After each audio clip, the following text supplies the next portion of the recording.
Esta es la quinta parte de la serie titulada El espíritu que sale del abismo o la bestia que sale del abismo. Y antes de leer esta porción en Apocalipsis capítulo 11, rápidamente, este es un estudio, una serie de la quinta parte en la que estamos tratando de profundizar bastante, tanto en el libro de Daniel como en el libro de Apocalipsis, respecto a la realidad física que nos rodea y a la realidad no física que nos rodea.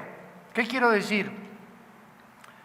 Ustedes saben que durante muchos años, principalmente en el siglo XX, el siglo pasado, vino lo que se llamó el escepticismo, el agnosticismo, el ateísmo, de personas que se decían intelectuales y comenzaron a decir, pues yo no puedo creer lo que no veo, lo que no siento, lo que no puedo percibir con mis cinco sentidos. El mundo científico en el siglo pasado se cerró totalmente a creer que había una realidad no física.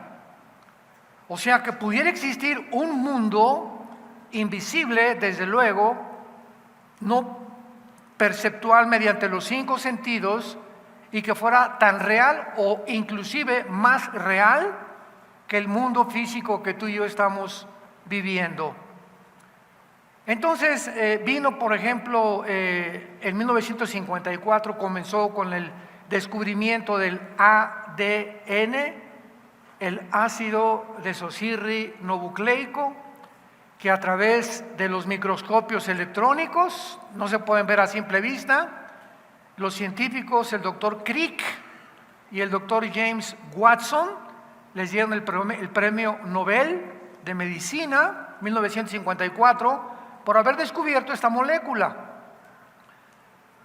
De 1954 a 1960 aproximadamente, estamos hablando como de 6-7 años, más del 50% de los científicos ateos dejaron el ateísmo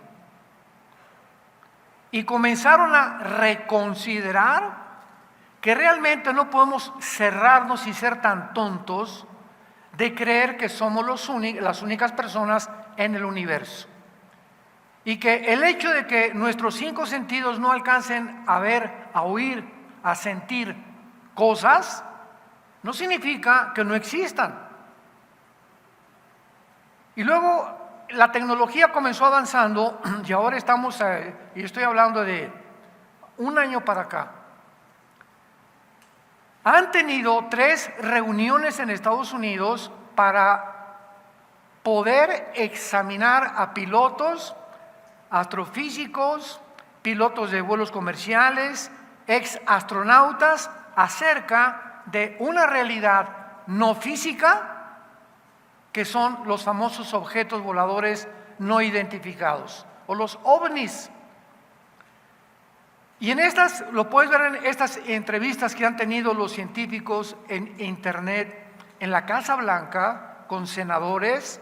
Oiga, usted piloto, es una persona decente, íntegra, no son tontos ni de los que se meten a las redes a decir tantas babosadas.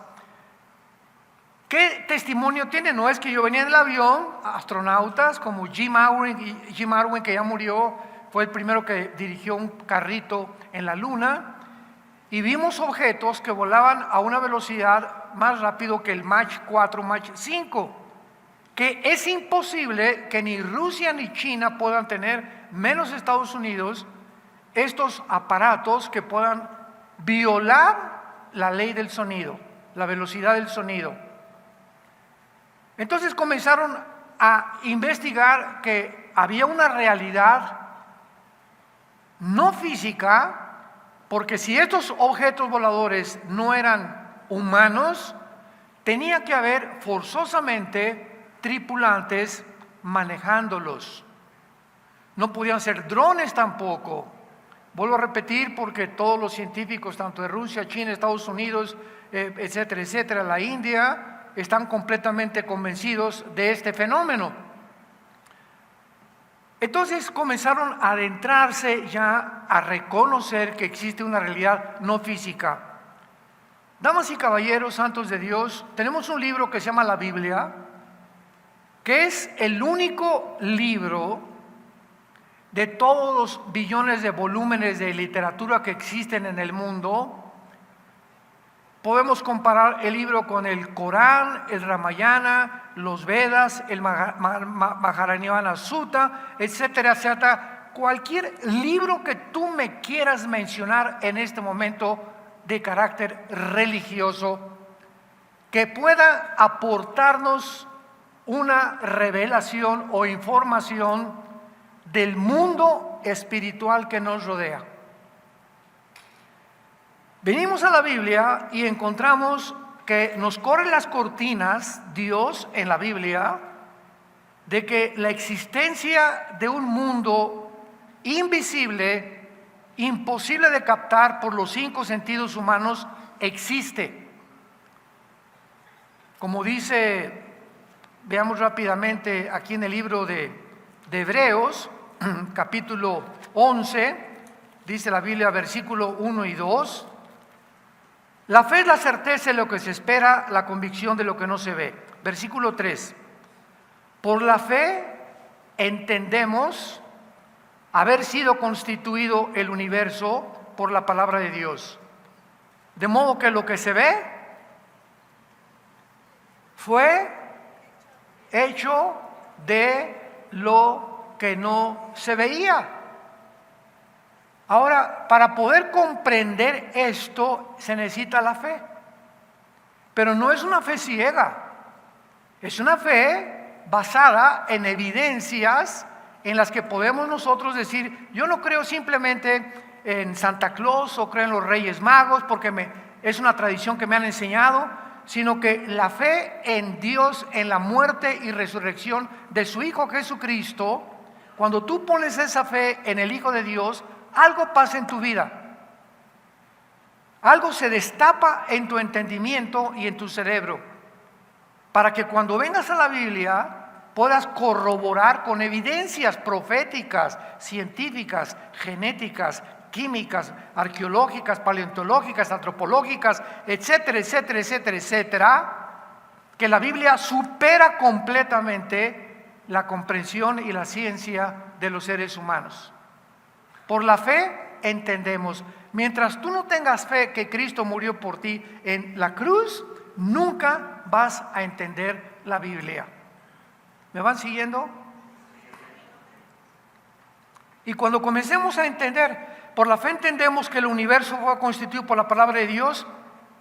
Damas y caballeros, señores científicos que nos escuchan a través de las redes de sociales, ¿cuándo podrá el ser humano, por la investigación científica o el conocimiento o la investigación intelectual, cuándo podrá el ser humano descubrir cuándo comenzó el universo?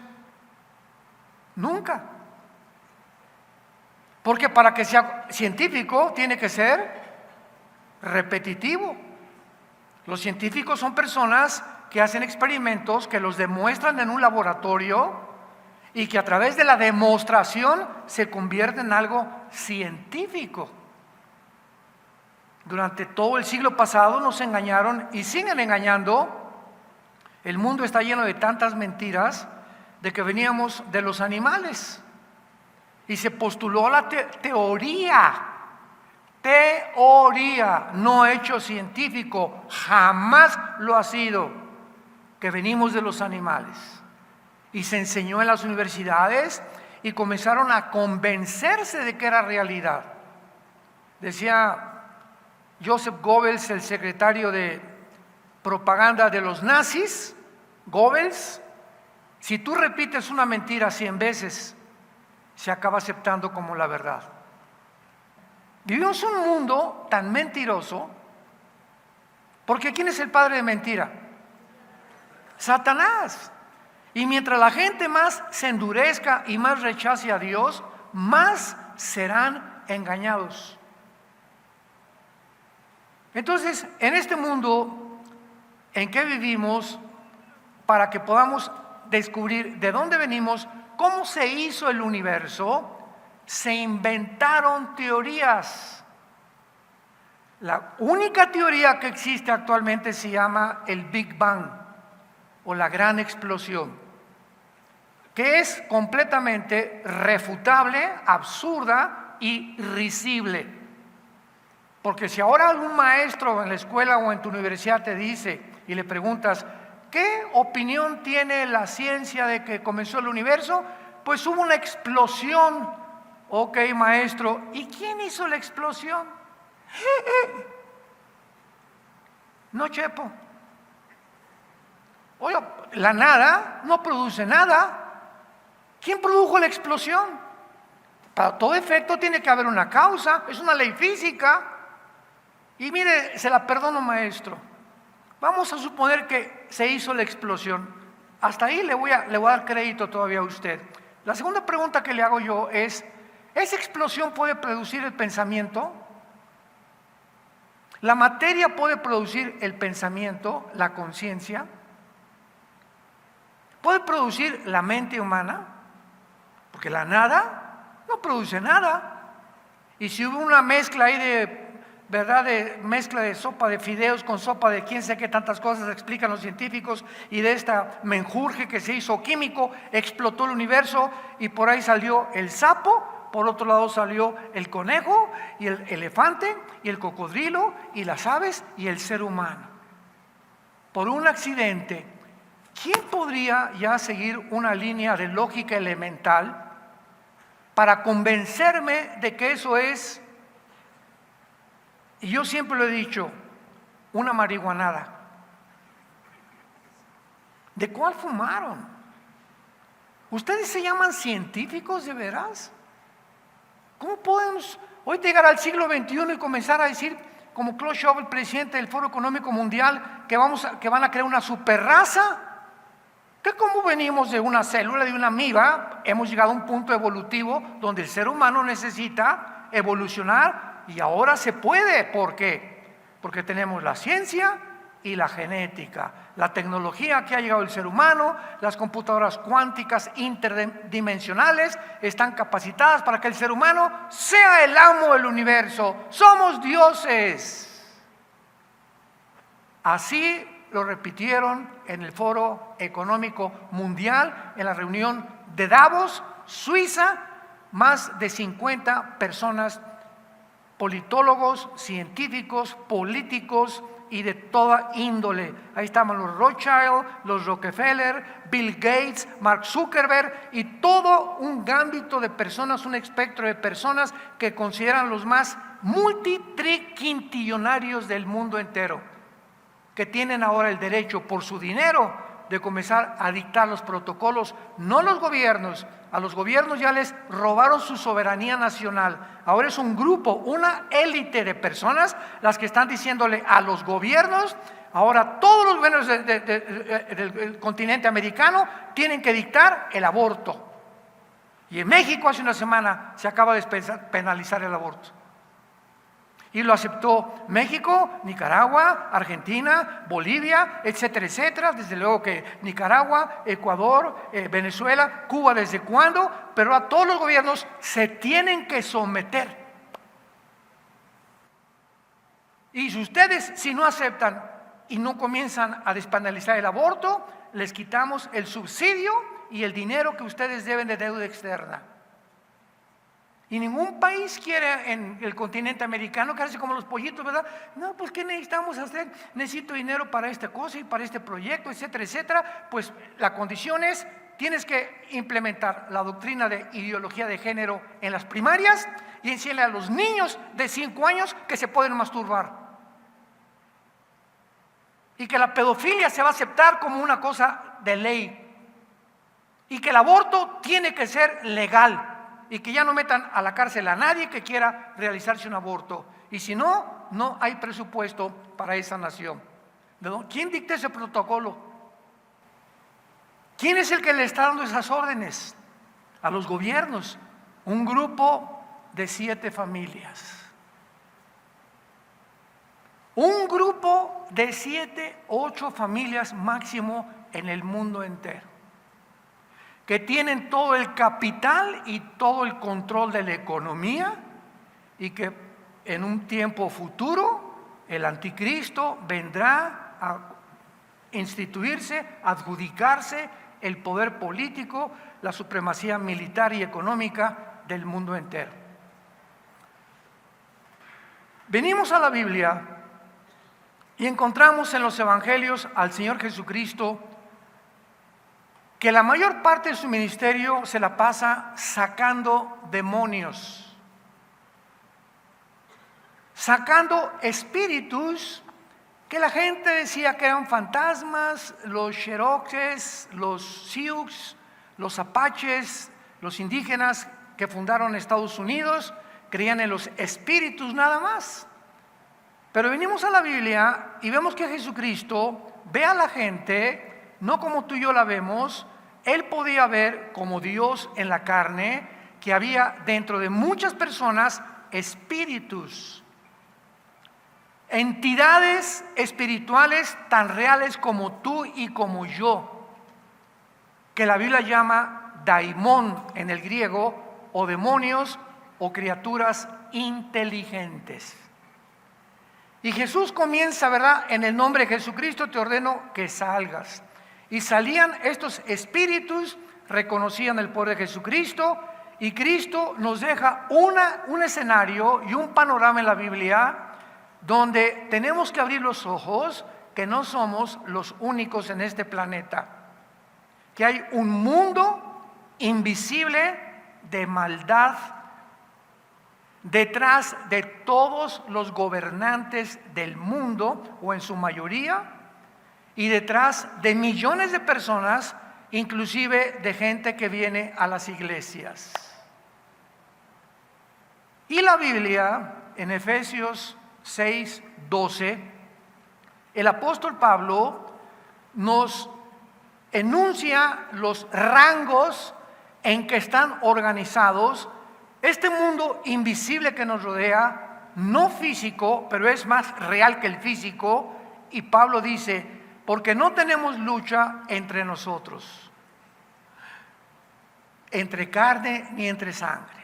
La lucha no es contra tu suegra, ni contra tu primo, ni contra tu abogado que te quiere quitar todo, ni contra las gentes que te odian. La lucha, entendámoslo, quitémonos las vendas, nunca es entre nosotros, aunque se nos engaña haciéndonos creer que es entre nosotros. No es contra el comunismo, no es contra el fascismo, no es contra el socialismo, no es contra ideologías, ni el ateísmo, etcétera, etcétera. Nuestra lucha verdadera como cristianos, porque esta verdad los no cristianos no la entienden, es contra principados, gobernadores de maldad, huestes espirituales de maldad en las regiones celestes.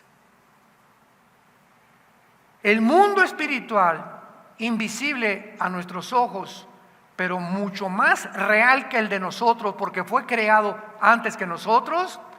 Este mundo invisible tiene un presidente supremo que se llama Lucifer. Satanás es un título, no es un nombre.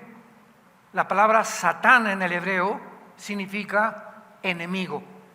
Entonces Satanás, apúntalo, significa enemigo. Diablo significa el que acusa, el acusador. El nombre es Lucifer. Perdón. Lucifer tiene debajo de él principados. Entonces, voy a poner como ejemplo México. Tenemos un presidente de la República y tenemos un determinado número de estados. El gobernador de Guerrero, el gobernador de Nuevo León, el gobernador de Chihuahua, etcétera, etcétera. Y todos estos gobernadores, ¿verdad?, forman parte y gobiernan su estado nada más. Dentro del gobierno de Guerrero, ¿verdad?, tenemos Acapulco, tenemos diferentes municipios, porque cada estado tiene su gobernador. les llamamos presidentes municipales, otros llaman delegados, como se puedan nombrar, y vemos que hay una cadena. Y el presidente de la República, que es el jefe de jefes, a él están sujetos la mayoría, aunque muchos estados son independientes. De la misma manera, Satanás tiene un principado arriba de México, arriba de Guatemala, arriba de Argentina, arriba de España, arriba de Inglaterra. Si no tuviéramos la Biblia, ¿cómo lo podríamos saber? Nunca lo hubiéramos descubierto.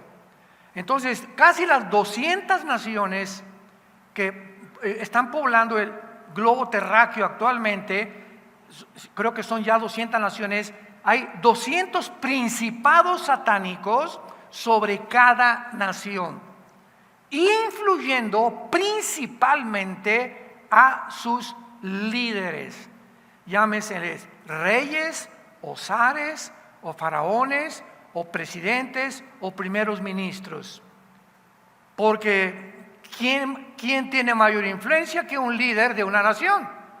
Un presidente, un rey, él ordena los protocolos, qué han de pensar, qué filosofía, qué religión va a tener. Los millones de personas que forman una nación, el que dirige todo es la cabeza. Entonces, este es el propósito de estos principados: influir en las cabezas para que ellos puedan tener mayor control sobre los demás. Influyendo a las cabezas, pueden controlar a la larga a la nación o al país entero. Debajo de los principados están los gobernadores. Entonces, México tiene un presidente, gobernador de Guerrero, y entonces todos los municipios o las alcaldías tienen también dirigentes satánicos. ¿Me van siguiendo? Y los que hacen el trabajo sucio, los peones, son los demonios. Son los que se meten a la gente. Los ángeles caídos no se meten a la gente, ni los principados. Estos principados, para venir ya entendiendo nuestra serie que estamos, el abismo, la vista que sube del abismo, estos principados satánicos, antes de 1917, porque hasta 1817 se comenzaron a formar los estados, hasta 1817, o sea, estados territoriales divididos a través de gobiernos. Pero en toda la antigüedad encontramos reinados, reencontramos imperios. El imperio asirio, después, Egipto, Asiria, Babilonia, los medos persas, los griegos, los romanos, el imperio otomano turco, que hasta 1923 fue derrotado por los ingleses, y todos estos imperios que la Biblia nos revela tuvieron principados satánicos. El libro de Daniel fue escrito por un profeta, Daniel, un muchacho que a los 15, 16 años fue sacado de Jerusalén y trasladado a Babilonia, al imperio babilónico. Babilonia es actualmente la nación de Irak y Siria. En el Antiguo Testamento, Irak y Siria eran dos provincias, dos territorios unidos. Se le llamaba la Mesopotamia porque significa la tierra dividida de dos ríos, porque estaban divididos el Medio Oriente del Oriente o del Asia central y media por el río Tigris y el río Éufrates, que sale de Turquía y desemboca hasta el Golfo Pérsico.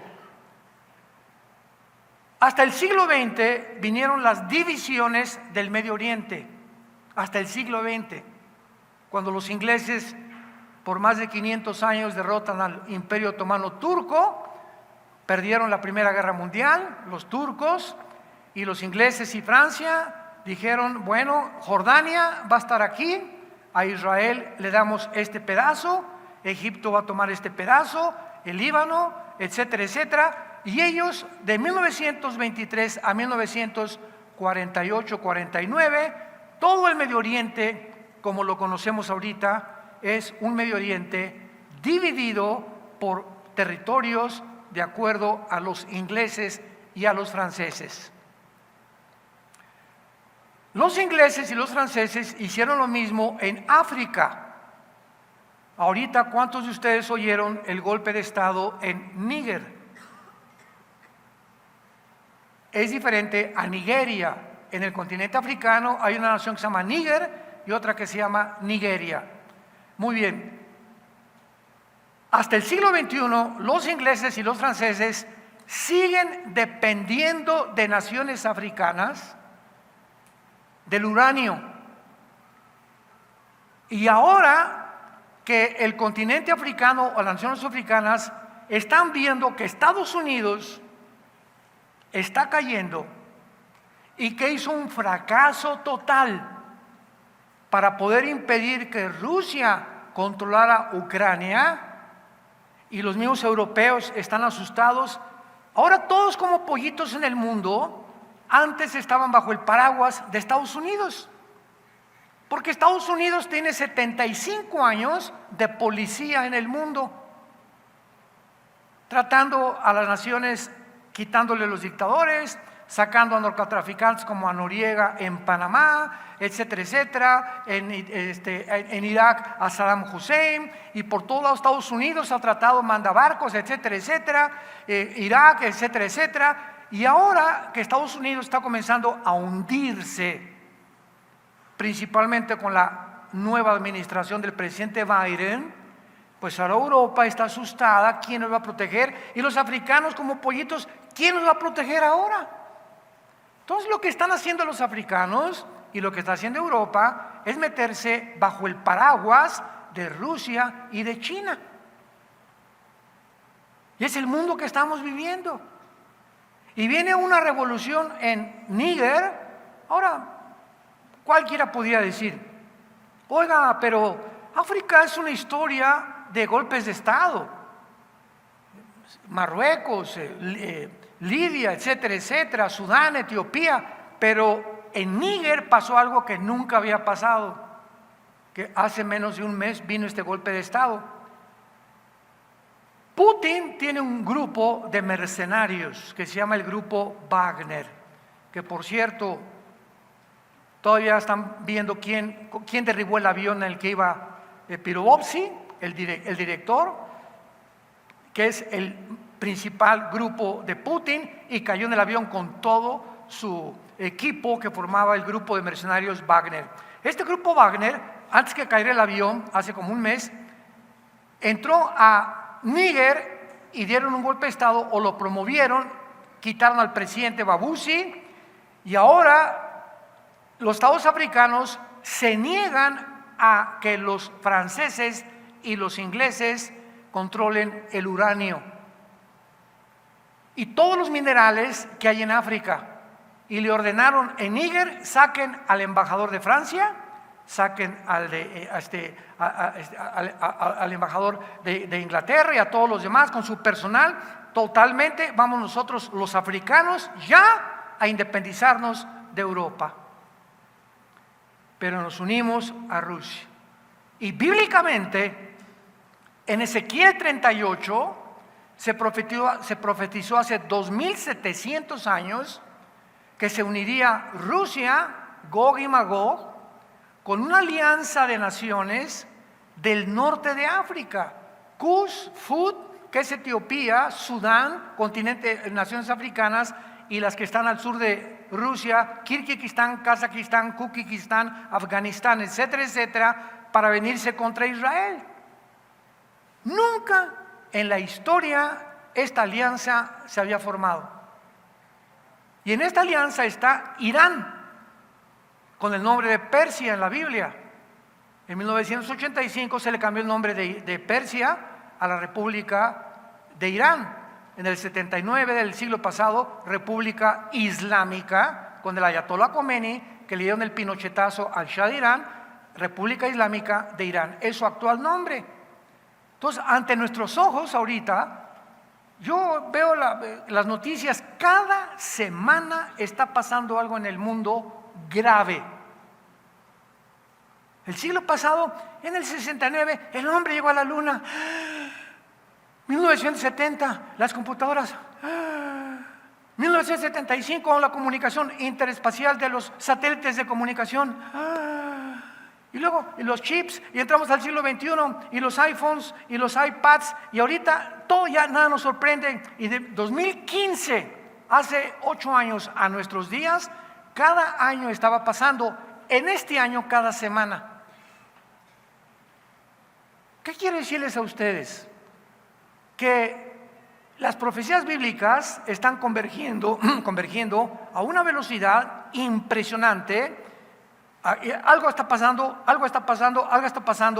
y están convergiendo en un punto donde ya se están uniendo estas profecías que eran necesarias para pavimentar el camino al nuevo gobierno mundial. El anticristo no podía salir en un mundo de hace 10 años, ni del siglo pasado. La tecnología tenía que alcanzar el nivel que ha alcanzado, y la ciencia el nivel que ha alcanzado.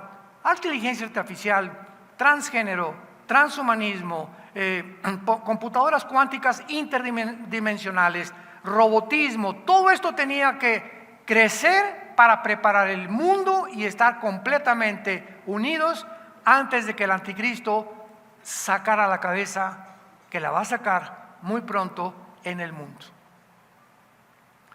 Esta serie que estamos estudiando, La bestia que sube del abismo, así se llama la serie, estoy tratando de orientar a los cristianos de este mundo invisible y demostrar en primer lugar lo siguiente. Apocalipsis 11, versículo 7. Esto fue la introducción. Cuando hayan acabado su testimonio, está hablando que antes que venga Jesucristo, un año tal vez antes, y es la última parte de la semana 70 de Daniel, los 3 años de tribulación, Dios va a levantar primero 144,000 judíos. Estos 144,000 judíos van a terminar, cuando la iglesia ya no estemos aquí, van a terminar la evangelización en la cual la iglesia fracasó. La iglesia termina en el arrebatamiento, en el rapto. La iglesia desaparece. Ese es el final de la iglesia, pero no es el final de Israel. Israel es una entidad completamente diferente a Israel. La iglesia es el cuerpo de Cristo. Seres humanos unidos a Jesucristo por el bautismo del Espíritu Santo, cosa que no existía en el Antiguo Testamento. Sin embargo, Israel rechaza al Mesías, lo crucifican y gritan: la sangre sea sobre nosotros. Se autoproclama Israel una maldición. Y Cristo les grita a Jerusalén, Jerusalén, Jerusalén, ¿cuántas veces vine a reunirte? No conociste el día de tu visitación, pero me volverán a ver cuando digan, y dijo Jesucristo, Baruch Hashem Adonai Elohim. Volveré cuando ustedes digan, bendito el que viene en el nombre del Señor. Hasta entonces regresaré por ustedes. Y hasta este momento regresaron en el 48, vino la independencia nacional de Israel, pero Israel sigue en incredulidad. Gracias a Dios que hay miles de judíos étnicos que han aceptado a Jesucristo como su Mesías. Se calcula que hay más de 175,000 judíos en el mundo. Ellos no se llaman cristianos, se llaman mesiánicos, porque creyeron en el Mesías. La palabra cristiano significa pequeños ungidos, que es lo mismo, ¿verdad? En fin, pero de los más de 12, 13 millones de judíos que hay en el mundo, la mayoría viven en incredulidad. Entonces la iglesia se va y Dios se vuelve otra vez a Israel. Y por eso el Nuevo Testamento tiene más de 500 citas del Antiguo Testamento. Hasta el capítulo 4 del libro del Apocalipsis, la iglesia desaparece hasta el capítulo 19, que regresamos después de las bodas del Cordero con Jesucristo. Y durante todo este tiempo, los 7 años de la tribulación, es cuando los primeros 3 años levanta Cristo a 144,000 judíos étnicos de las 12 tribus de Israel. Porque repito, la iglesia fracasará en la evangelización, porque la iglesia, de acuerdo a la Biblia, terminará igual que como terminó Israel, en la apostasía. Y así lo dicen todos los apóstoles y lo dijo Jesucristo. Acordémonos de un versículo clave, Mateo 24. Será predicado el evangelio a todo el mundo y entonces vendrá el fin de la iglesia o el fin de Israel. Cuando dice el fin, se refiere al fin tanto de la iglesia como de Israel. Entonces, este fin es cuando venga Él en su segunda venida. Y cuando nos vayamos en el arrebatamiento, el evangelio no se ha predicado todavía en el mundo entero. No se imaginan la cantidad de naciones y los millones de personas que no han oído o que han muchas veces rechazado a Jesucristo. Entonces los 144,000 harán el último avivamiento de la historia, que se encuentra en Apocalipsis capítulo 7. Juan ve una gran multitud de todas las naciones en el cielo. Y allá en el cielo Juan le pregunta a uno de los ancianos, que son criaturas que se encuentran en el libro del Apocalipsis en el cielo: oye, ¿quiénes son estos? Y el anciano le contesta: Juan, salieron de la gran tribulación, todos muertos por el anticristo.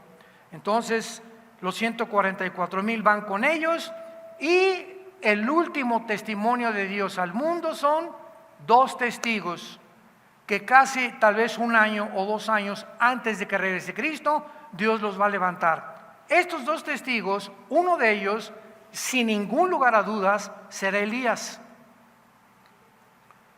Porque el capítulo 4 del libro de Malaquías, que es el último libro del Antiguo Testamento, dice: Elías vendrá en los últimos días a unir los corazones de los padres con los hijos y de los hijos con los padres, antes que venga el día del Señor.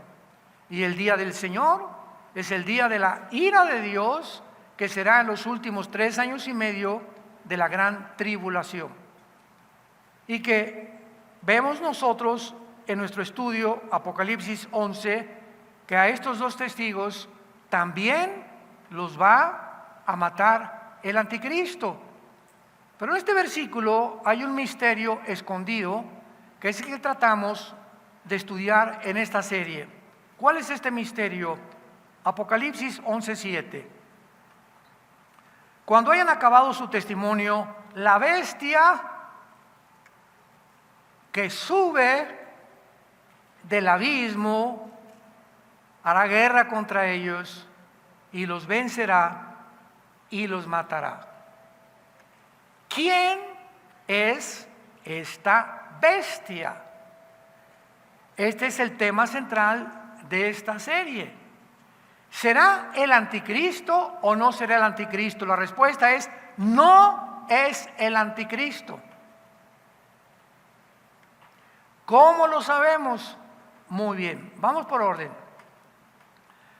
La Biblia nos revela que existen 3 prisiones dentro del planeta Tierra de oscuridad diferentes. Mucha atención. Una prisión es para los demonios. Vamos a ver a continuación que cuando Cristo sacaba demonios le gritaban: no nos mandes al abismo. Muy bien, el abismo es el lugar, la prisión, Santa Marta Catitla, de los demonios. Están ahí esperando todavía el juicio final. Hay otra prisión para los espíritus humanos que se llama infierno. Entonces, los demonios no van al infierno, ni si tú te mueres sin Cristo vas al abismo, bajas al infierno, que en el griego se llama Gehenna, con H intermedia y doble N. Y hay otra prisión para los ángeles caídos que se llama el Tartarus, que en 2 de Pedro capítulo 2 se tradujo infierno, desgraciadamente, pero es la palabra Tartarus. Cuando nuestro texto en Apocalipsis 11:7 dice que la bestia o una bestia, vamos a ver quién es esta bestia, sube del abismo, no puede ser el anticristo, porque el anticristo, aquí dice que esta bestia existía antes y que antes de que venga Cristo va a subir del abismo. Y la Biblia enseña que los espíritus humanos, Hebreos capítulo 9, está establecido que muramos una vez y después el juicio. Entonces, no hay ningún espíritu humano que salga menos del abismo, porque el abismo es para los demonios y tienen un ángel que se llama Abadón, Apocalipsis 9, 10 y 11, y los espíritus humanos están en el infierno. Entonces, si va a subir del abismo, tiene que ser un ángel caído.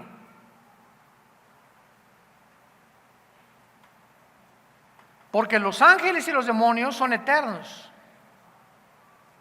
Y va a ser un ángel que estuvo como principado en alguno de los imperios antes de Juan, antes de que se escribiera el Apocalipsis.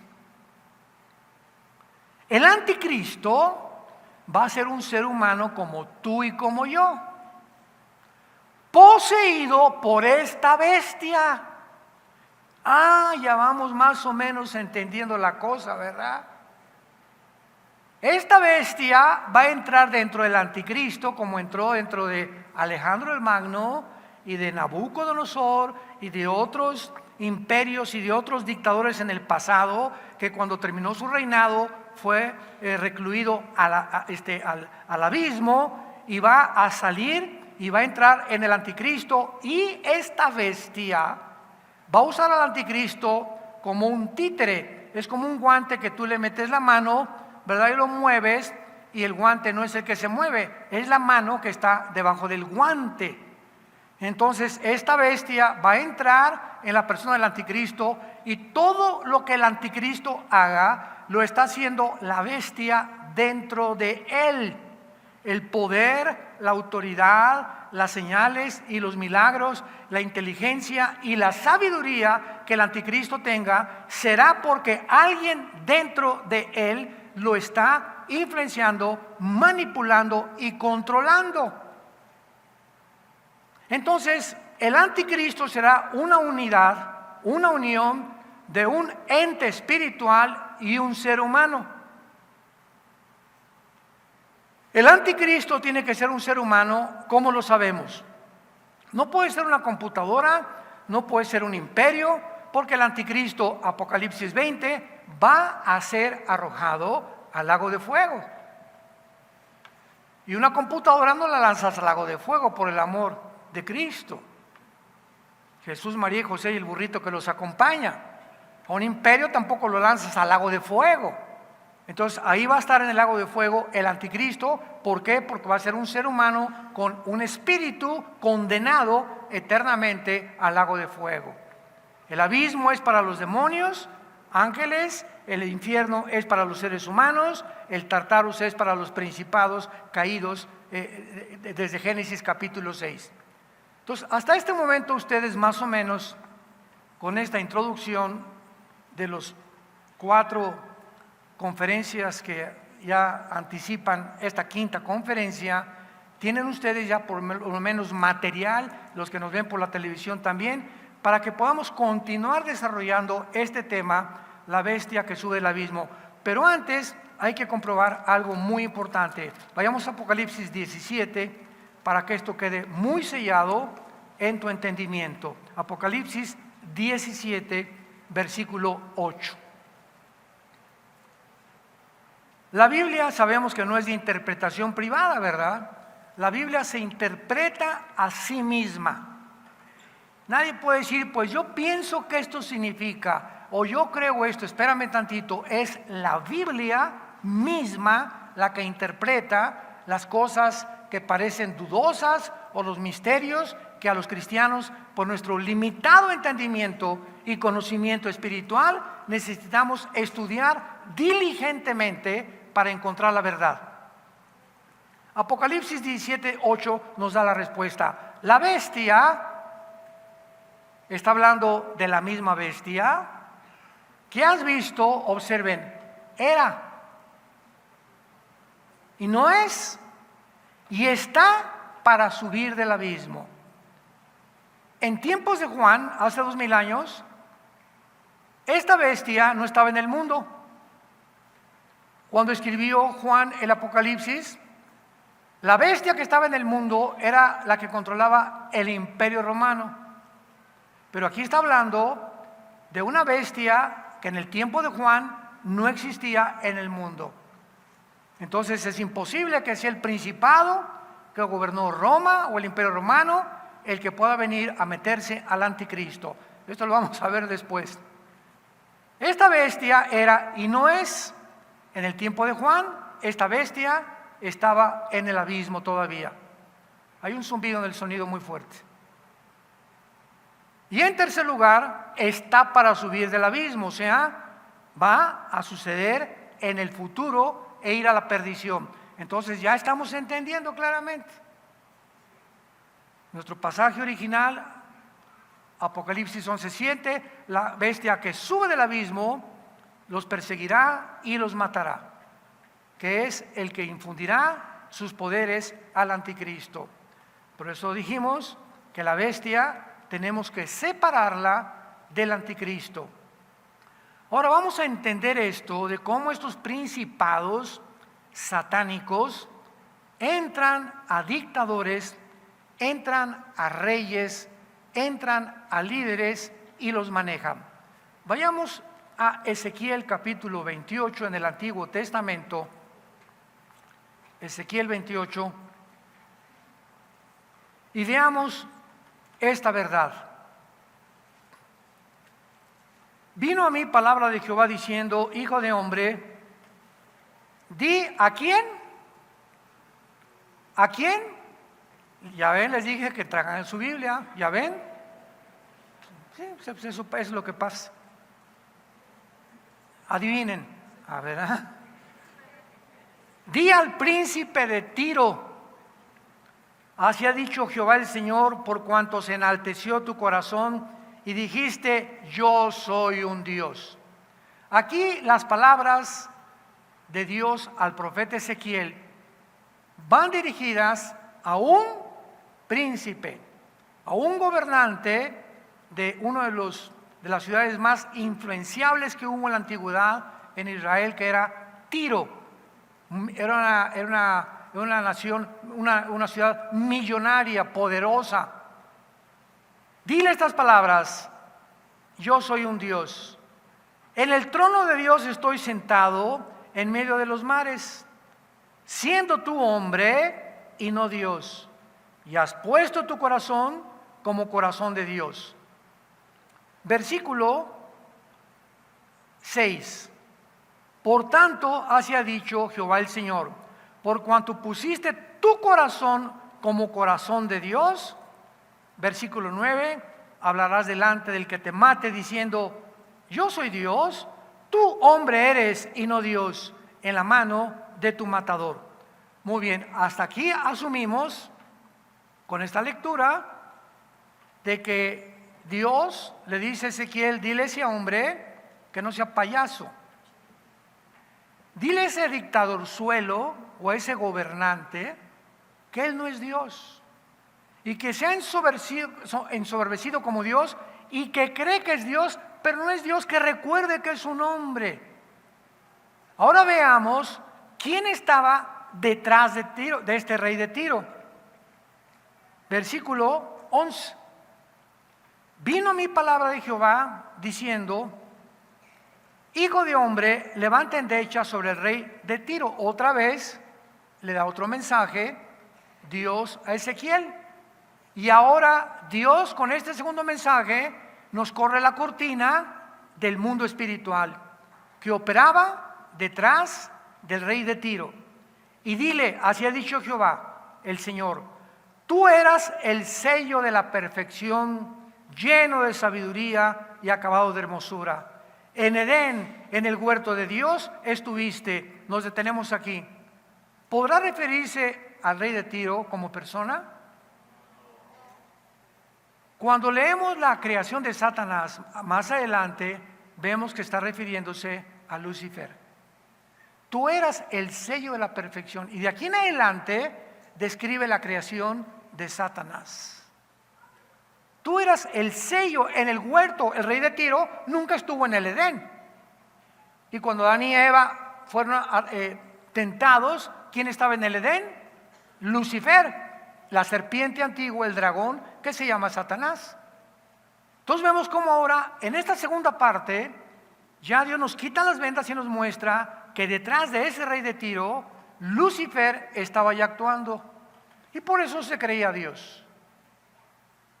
Porque Satanás siempre ha usado a todos los seres humanos, llámese Benito Mussolini, Adolfo Hitler, Alejandro el Magno, todos los Césares romanos, todos estos dictadores, Napoleón Bonaparte, los conquistadores que tú me quieras mencionar, Gengis Khan, Aníbal, etcétera, etcétera, etcétera, todos se han creído dioses.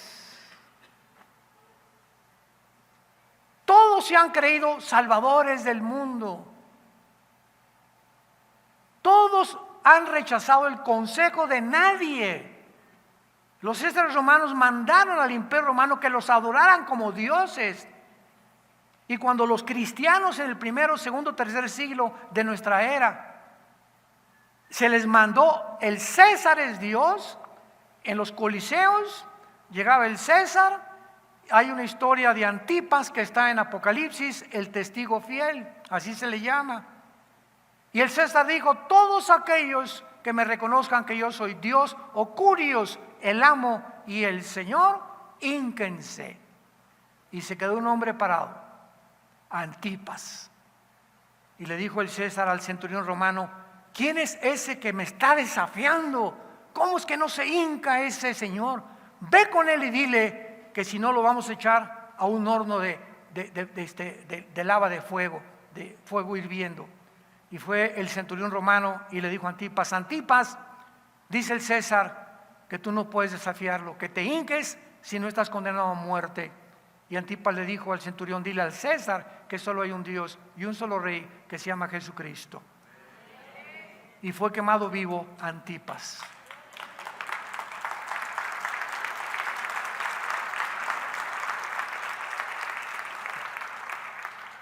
Te damos gracias, Padre, por tu palabra en esta mañana. Lámpara es a nuestros pies, lumbrera a nuestro camino. No hay nada torcido ni perverso en ella.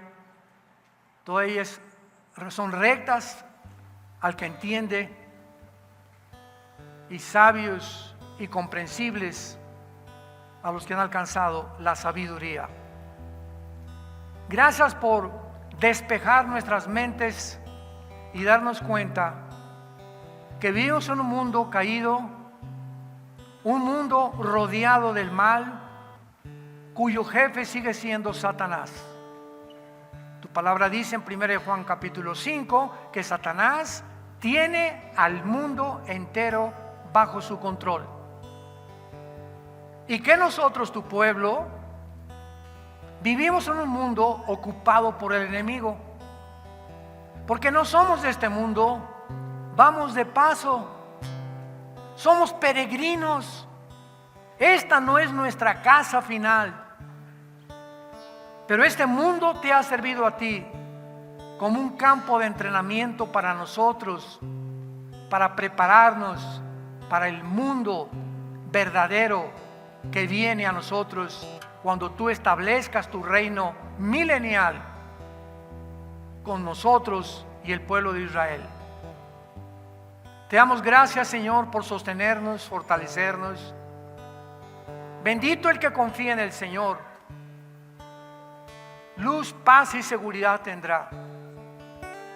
Será como una antorcha que alumbra en lugar oscuro, porque nos has dicho que somos la luz. La única luz que en el mundo existe es tu iglesia. Y nos has llamado para ser tus testigos del amor que tú tuviste en esa cruz, al enviar a tu Hijo Jesucristo a ser sacrificado, crucificado, enterrado y resucitado a los 3 días, para mostrarnos que Él viene con sus ángeles por nosotros, para vivir ya eternamente contigo y oír esas palabras que tú nos dirás. Ven, bendito de mi Padre, al reino preparado para ustedes desde antes de la fundación del mundo. Por tanto, esfuércense, sean valientes, no teman. Estoy con ustedes, pequeña manada. Nunca los voy a dejar, nunca los voy a abandonar. Esfuérzate. Yo soy el que te sostengo y te digo, yo soy tu Dios, yo soy tu escudo, yo soy el que te defiendo. No te alejes de mí, no te apartes de mí, porque separado de mí te comenzarás a marchitar, comenzarás a perder tu luz, tu poder, tu testimonio, las fuerzas que necesitas para vivir. Yo soy el que te las doy. Así como los principados y el mundo satánico influye a seres humanos para autodestruirse y para engañarlos, yo he venido para entrar dentro de ti y darte vida y vida en abundancia. En esta mañana, a todos ustedes que no tienen a Cristo, dile en tu corazón estas palabras. Acéptalo como tu Señor y como tu Salvador. Te pido perdón, Padre, por mis pecados. Te doy las gracias por morir en la cruz en mi lugar, y te pido que entres a mi corazón en este instante como mi Señor y mi Salvador, en el nombre de Jesús. Amén.